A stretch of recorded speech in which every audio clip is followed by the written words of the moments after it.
قیلولہ. قیلولہ سے مراد گہری نیند سونا نہیں ہے بلکہ دوپہر میں ہلکی نیند لینا ہے.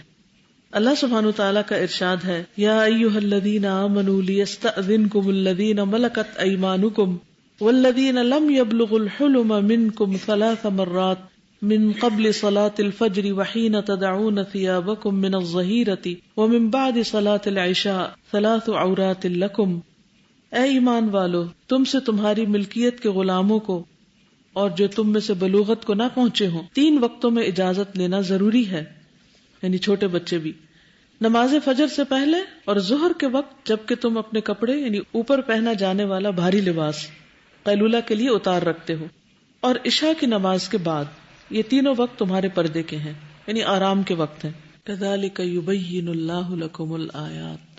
تو نیند چونکہ اللہ کی نشانیوں میں سے ایک نشانی اور اللہ تعالیٰ کے احکامات بھی اللہ سبحانہ وتعالیٰ نے خود ہی واضح کر دیے کہ ہمیں کس طرح زندگی بسر کرنی، اور کتنی زبردست ٹائم مینجمنٹ بھی ساتھ ہی سکھا دی کہ کون سے وقت آرام کے ہیں اور کون سے وقت پردے کے ہیں اور کون سے وقت ذکر کے ہیں. یہ ساری چیزیں ہمارے دین نے ہمیں سکھائی ہیں. اگر ہم ان کے مطابق زندگی بسر کریں تو ایک نہایت مہذب اور سویلائزڈ قوم بن جائے. عربی کا مشہور مقولہ ہے تغدى تمدى ولو لقمتين تعشى تمشى ولو قدمين. دوپہر کا کھانا کھاؤ تو لیٹ جاؤ اگرچہ 2 لقمے ہی کھاؤ، رات کا کھانا کھاؤ تو چہل قدمی کرو اگرچہ 2 قدم ہی چلو. یعنی کچھ نہ کچھ ضرور چلنا چاہیے رات کے کھانے کے بعد، اور کچھ نہ کچھ ضرور لیٹنا چاہیے دوپہر کے کھانے کے بعد. دوپہر کے کھانے سے مراد کوئی بہت بڑا لنچ نہیں ہے کہ جس میں انسان بیٹھ کے پیٹ بھر کے کھائے اور پھر جی بھر کے سوئے. یہ مومن کی روٹین نہیں ہو سکتی. بہترین نمونہ ہے وہ نبی صلی اللہ علیہ وسلم کا ہے کہ کیا کھانا ہوتا تھا، آپ کا لنچ کیا ہوتا تھا اور کتنا ہوتا تھا. اکثر تو آپ روزے سے ہوتے تھے، اور جو ہوتا بھی تھا تو اس میں کبھی چند کھجوریں لے لی یا چھوٹی موٹی کوئی چیز کھا لی. تو ہمارے ہاں جو لنچ کا تصور ہے وہ بہت مختلف ہے. تو اس میں کوئی بھی سنیک آپ لے سکتے ہیں، کوئی بھی چیز لے سکتے ہیں اور اس کے بعد تھوڑی دیر آرام کر سکتے ہیں. قیلولہ کی اہمیت. رسول اللہ صلی اللہ علیہ وسلم نے فرمایا قیلوا فإن الشیاطین لا تقیلوا. قیلولہ کرو کیونکہ شیطان قیلولہ نہیں کرتے. میں نے اس لیے آپ سے وعدہ لیا تھا کہ اگر آپ عمل کریں گے تو یہ پڑھیں، تو شیطان کی مشابہت یا پیروی تو نہیں کرنی نا. لا تتبعوا خطوات الشیطان انہ لکم عدو مبین. سیدنا انس کہتے ہیں ان ام سلیم كانت تبسط للنبي صلی اللہ علیہ وسلم نطعا فيقيل عندها على ذلك النطع. ام سلیم نبی صلی اللہ علیہ وسلم کے لیے چمڑے کا بچھونا بچھا دیتی تھی اور آپ ان کے ہاں اسی بچھونے پر قیلولہ فرماتے تھے، یعنی باقاعدہ لیٹتے تھے. سلف صالحین کا طرز عمل. صائب بن یزید کہتے ہیں کان عمر رضی اللہ عنہ یمر بنا نصف النہار او قریبا منہ فیقول قوموا فقیلوا فما بقی فللشیطان. سیدنا عمر دوپہر یا اس کے قریب ہمارے پاس سے گزرتے تو کہتے اٹھ جاؤ اور قیلولہ کرو، اب جو باقی رہ گیا وہ شیطان کے لیے ہے.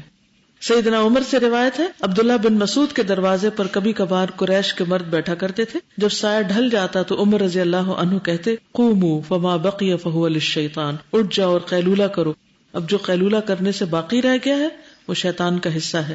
اس کے بعد وہ جس آدمی کے پاس سے بھی گزرتے اس کو اٹھا دیتے، یعنی سب کو زبردستی قیلولہ کرواتے.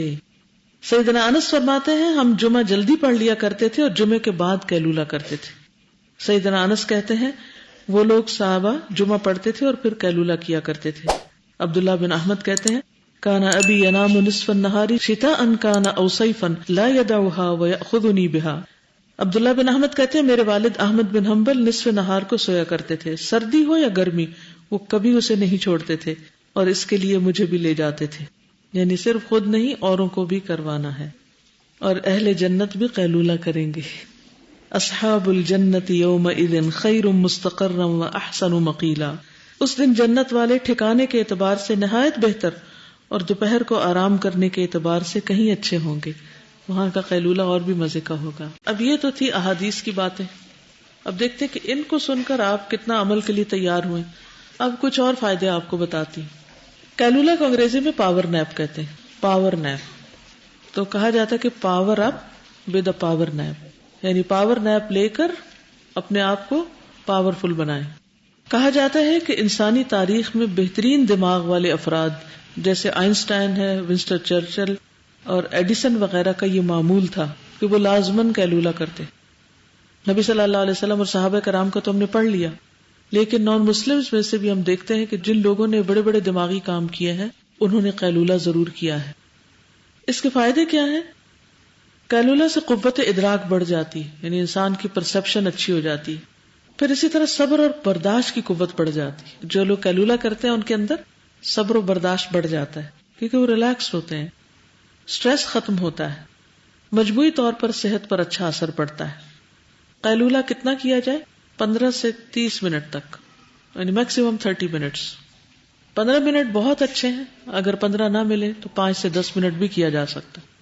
اگر 10 منٹ بھی نہ ملے تو کم از کم 5 منٹ شٹ ڈاؤن، ہر چیز بند اور خاموشی. امریکہ میں کرونک ہارٹ ڈیزیز مردوں اور عورتوں میں موت کی سب سے بڑی وجہ ہے. کہتے ہیں کہ دن میں درمیانی حصے میں قیلولہ کرنے سے دل پر سٹریس کم ہوتا ہے تو ہارٹ کی بیماریوں سے بھی بچا جا سکتا ہے. ہمارا جسم سرکیڈین ردم کو فالو کرتا ہے اور چینی طب کے مطابق دوپہر دل کے لیے پیک آور ہوتے ہیں. یہ دوپہر کا وقت دل کے لیے پیک آور ہوتا ہے. دل کو مضبوط رکھنے کے لیے اس وقت آرام کرنا فائدہ دیتا ہے. اسٹڈی سے یہ بات سامنے آئی ہے کہ ہر روز 30 منٹ قیلولہ کرنے سے انسان کے دل کی بیماری میں مبتلا ہونے کے چانسز کم ہو جاتے ہیں. یعنی جو لوگ آدھا گھنٹہ آرام کرتے ہیں دن کو، ان کے اندر یہ بیماری نہیں ہوتی یا بہت کم ہوتی. پھر دفتری اوقات میں یا اسکول میں، کالج میں کیسے قیلولہ کیا جائے؟ کہتے ہیں کہ جو ورکر کام کے دوران 20 منٹ ریسٹ لیتے ہیں وہ زیادہ قوت کے ساتھ دوبارہ کام کر سکتے ہیں. کچھ کمپنیاں اب کام کے دوران قیلولہ کرنے کو انکریج کر رہی ہیں. اگر کسی کو کام کے دوران 5 منٹ بھی مل جائیں تو صرف آنکھیں بند کر لیں، اس سے بھی سٹریس کم ہو جائے گا اور کام کرنے کے لیے جو توانائی چاہیے اس میں اضافہ ہو جائے گا. یعنی آپ جیسے بیٹھے ہیں، بیٹھ کر اپنے آگے جو آپ کے بینچز وغیرہ پڑے ہوتے ہیں ان پر بھی سر رکھ کر 5 منٹ کے لیے اپنے جسم کو بالکل ڈھیلا چھوڑ کر آنکھیں بند کر کے قیلولہ کر لیں. ہم اپنی باتوں میں سے، اپنے کھانے کے وقت کو کم کر کے، ہم اپنی اور مصروفیات میں سے صرف 5 منٹ بھی اگر ہر چیز بند کر دیں، لائٹس بھی بند کر دیں، باتیں بھی، شور ہنگامہ سب کچھ، اور اس کے بعد اگر آپ اٹھیں تو انرجیٹک بھی فیل کرتے ہیں، اور جو 5 منٹ آپ کے وہ گئے ہیں نا اس کام میں، اس سے زیادہ پروڈکٹیو ہو جاتے ہیں بعد میں.